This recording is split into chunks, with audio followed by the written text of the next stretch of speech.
కుల మతాలకు అతీతంగా నిలబడి పోరాడిన వ్యక్తి వంగవీటి రంగా అని వంగవీటి రాధా ఎమ్మెల్యే బోడే ప్రసాద్ అన్నారు. రంగా ఆశయ సాధనకు కృషి చేస్తామని తెలిపారు.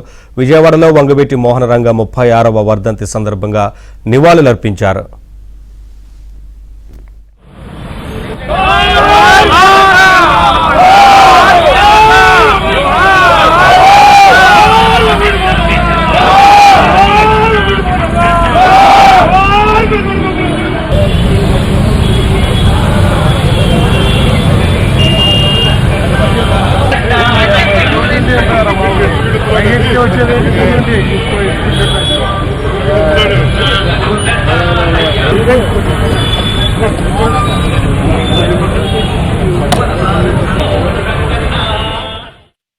అతీతంగా కులాలకు అతీతంగా ప్రతి ఒక్కళ్ళు ఆయన్ని ఒక ఆరాధ్య దేవుళ్లాగా కొలుస్తున్నారు. తప్పకుండా రాను రోజుల్లో కూడా ఇవాళ ఏ ఐకమత్యంతో ఉన్నారు, భవిష్యత్తులో కూడా అదే ఐకమత్యంతో ఆయన ఆశయ సాధన కోసం అందరూ కృషి చేయాలని చెప్పి కోరుకుంటూ రాధారంగ మిత్రమండలి అలాగే రంగా యువసేన ఇతరితర సంస్థలతోటి ప్రతి ఒక్కళ్ళు వాళ్ళ కార్యక్రమం చేస్తా ఉన్నారు. వాళ్ళందరికీ హృదయపూర్వక ధన్యవాదాలు తెలియజేస్తాం. స్వర్గీయ వంగవీటి మోహన్ రంగా గారు ఉన్నప్పుడు ఎన్నో కార్మిక సంఘాలు పేదలు కులాలకు అతీతంగా మతాలకు అతీతంగా పేదల గుండెల్లో జీవించిన వ్యక్తి వంగవీటి మోహన్ రంగా గారు. కొంతమంది స్వార్థం కోసం ఆయన ఆశయ సాధన కోసం పోరాడుతున్న సమయంలో కొంతమంది స్వార్థ శక్తులు ఆయన ప్రాణాలు బలిగొన్నారు.